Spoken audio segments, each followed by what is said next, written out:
does this clicker advance?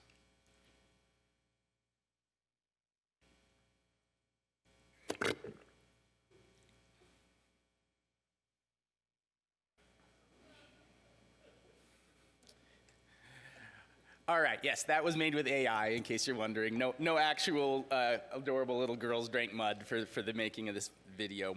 All right, so why are we here? You know, what's the big deal about reservoir sedimentation?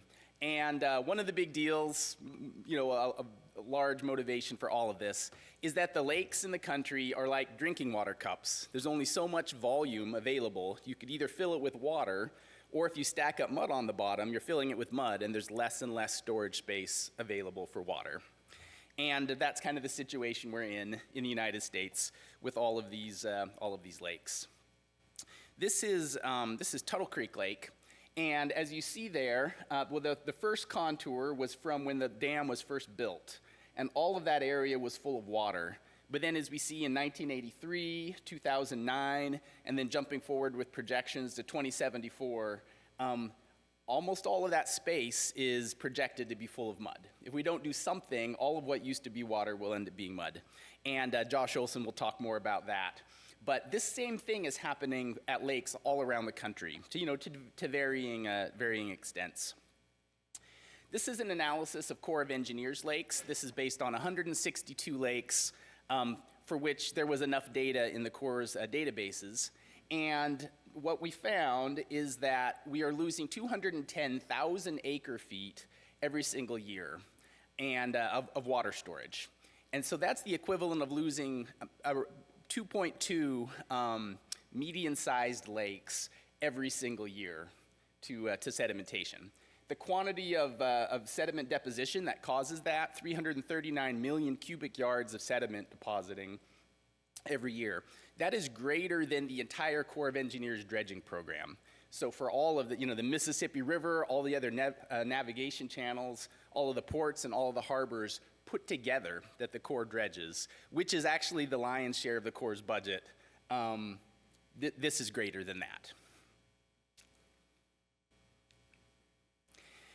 This graph shows you how much of the original storage is remaining for those Corps of Engineers lakes. And what we see is there are plenty of lakes that are kind of, they've lost maybe up to 20%. They still have up to 80% left. But there are some lakes that are already severely impacted. And if you look at where those lakes are, well, Perry, Elk City, and Council Grove fall into this category, where they've got 60 to 80% left as of right now, their original storage. Tuttle, John Redmond, and Canopolis have 40 to 60% of their original storage left.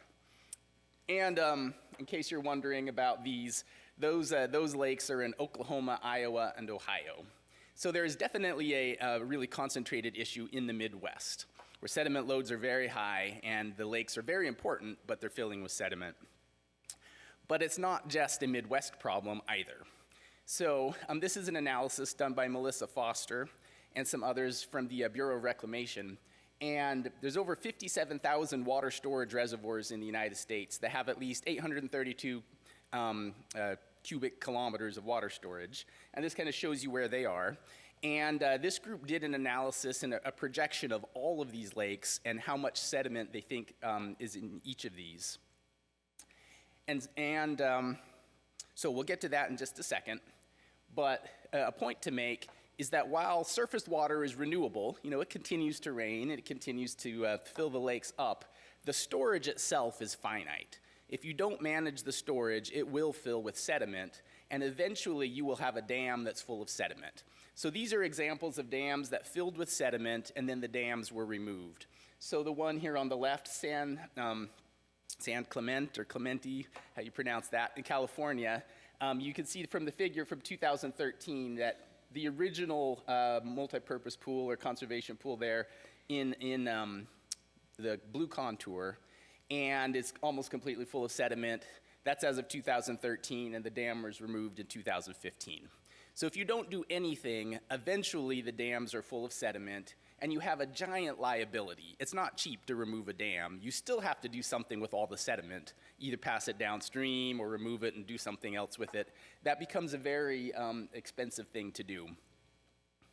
and a few more examples. All right, so let's get to those 57,000 lakes.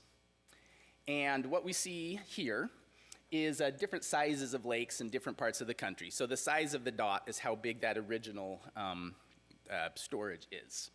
And then we also see, based on the color, where the areas with the most sedimentation are. And you can see that the Midwest definitely has the worst overall sedimentation rates. However, those examples I gave earlier weren't from the Midwest. So there are definitely dams everywhere that are suffering from this problem, even though the Midwest, there's a high concentration.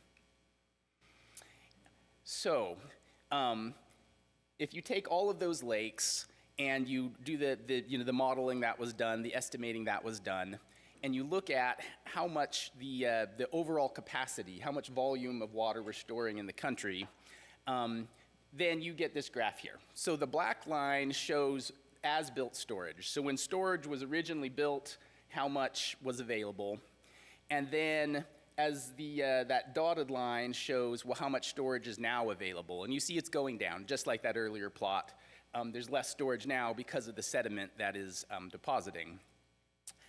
But if you look at the same graph, not even just as a total storage, but as a per capita storage, because the population is also going up and the available storage going down, it's kind of it's a double whammy, right?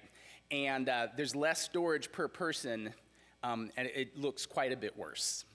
So this is what that graph, per capita available storage.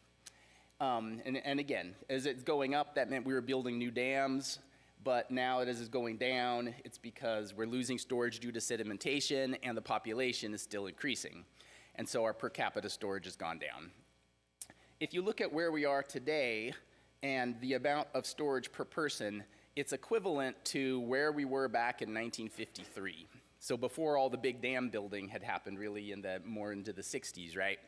And as we go forward in time, over time, we're going further and further back in terms of how much water available per person. And I think all of us, despite conservation efforts and whatnot, we've got data centers coming online that use a lot of water. There's a lot of additional power needs that need cooling water. And so I don't think that the need for water is going down. The need for water, if anything, is going up. All right. So out of those 57,000 lakes, 23,775 of those reservoirs have lost at least 25% of their storage volume to sedimentation. And 5,393 reservoirs have lost at least 50% of their volume due to sedimentation. And that's as of right now. And you can see that over time, in the next 25 years, all those numbers get higher because they continue to fill with sediment. Okay, so where are those lakes at? These are lakes that have lost from 0 up to 24% of their original storage. And you can see they basically are everywhere. So there are lakes affected to this level everywhere. If you look at where there's lakes that have lost between 25 and 49% of their storage as well, you kind of see, there are lakes everywhere that are impacted to this level. If we look at those that have lost between 50 and 74% of their storage, we still see that there are lakes everywhere. Now, there's quite a few, you're starting to see more trends kind of in the Midwest and down into Texas. But there's definitely in California, definitely out east. So we're starting to see, a few differences, but there's still impacted lakes basically everywhere. And then if you see some that are, kind of on the last 25% of their lifespan, and they're still basically, even though there's quite a few in some areas, that is a problem that's still pretty widespread across the United States. So Midwest is especially bad in terms of sedimentation rates, but there are impacted lakes basically all over the country. And as we'll learn, also all over the world. We'll have presentations from our colleagues here from Puerto Rico, and they'll give some international examples as well. All right, so it's kind of a dire situation. I guess. In a way, it's a slow-moving dire situation. It's almost like we camped out on the railroad tracks, and the train is coming kind of slowly. We can hear the horn, like, yeah, we really ought to do something. We ought to get off the tracks. If you don't do something, it's a pretty bad outcome. But nothing is really that different tomorrow than it was today, or next year than it was this year. It's all small and incremental. But so it's a good thing that there are people who are doing longer-term planning and seeing, like, hey, this is an issue. We have to do something today to solve this problem, even though it's arriving a little bit at a time. But those chronic problems are not the only problems that come about due to reservoir sediment accumulation. The impacts to a lake and to the environment accrue long before the lake is, quote-unquote, full of sediment. So it really happens because the sediment doesn't evenly deposit in the lake to begin with. We tend to have a large amount of sediment that deposits at the upstream end of the lake, the sands and the gravels, typically the coarser sediments, in what we call a delta. And so you see that in that second figure, or in the top right. The coarse sediment deposits in the delta, but the finer sediments will tend to travel further into the lake, often all the way to the dam, and they kind of stack up near the dam. And so we've got these kind of two areas where you end up getting a lot of sediment deposition, as well as you'll get kind of a veneer of sediment over the entire lake. And because of where the sediment deposits, you'll get different impacts in different lakes at different times.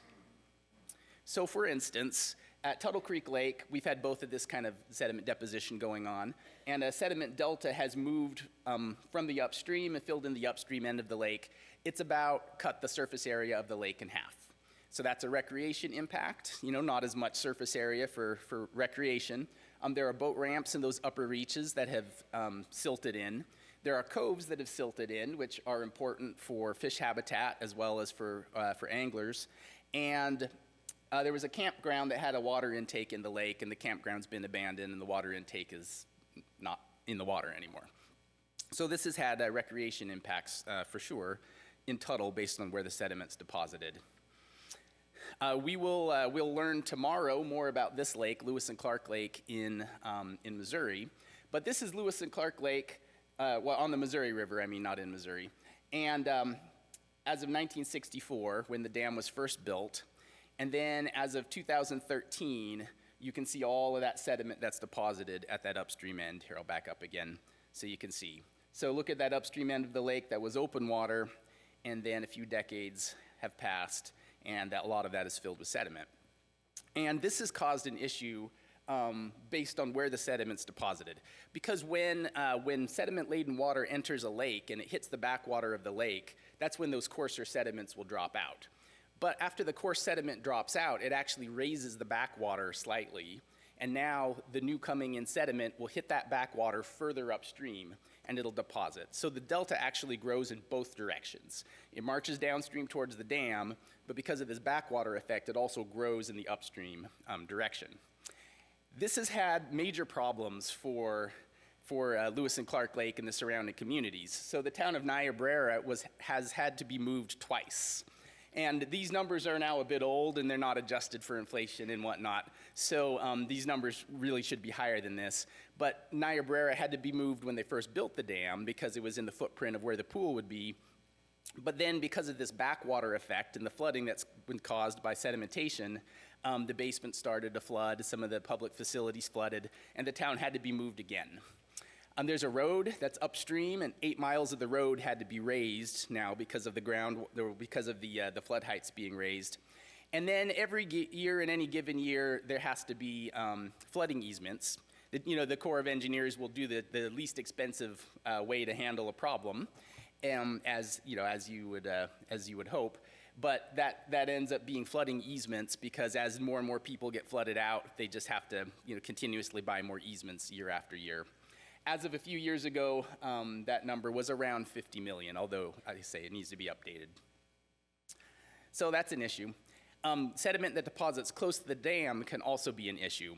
And we'll have a presentation that's talking more specifically about this lake, Paonia Reservoir. But this is in 1961, and you can see that inlet there that was built.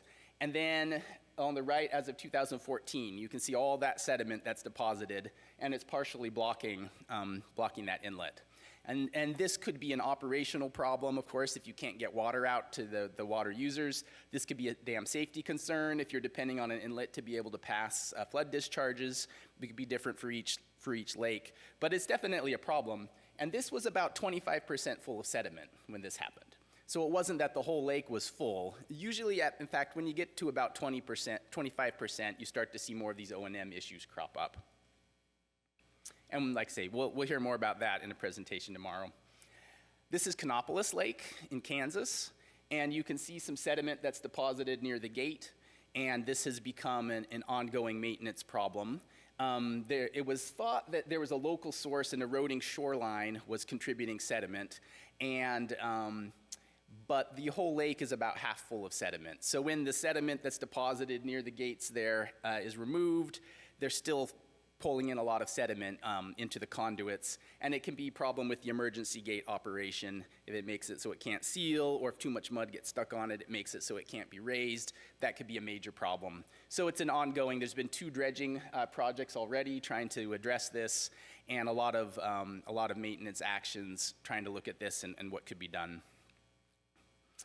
And then there's sediment and the effect on hydropower machinery. So generally speaking, you could pass fines and you would be okay, but if you start passing sand through your hydropower machinery, it just sandblasts it, it just chews it up. So we see on the left is a Pelton needle valve under 800 meters of head, operating for 10,000 hours, normal operations. But then on the right, less than 24 hours of passing sand, that's what that component looks like. So, thank you to Greg Morris for this slide, the folks from Puerto Rico who work with Greg. Yeah, thanks for that. And then you have all the problems of trapping sediment in the lake, but you have a flip side of all the problems downstream. So if you trap the sediment, you pass water that is sediment poor. We call it hungry water. It's starving for sediment. It just means it can carry more sediment, but instead it's clear. And so it'll pick up the sediment from the bed of the river downstream. And we see this at most lakes where we've looked at it, that the bed of the river will drop downstream from a dam. And if it drops enough, you also start to get banks that cave in.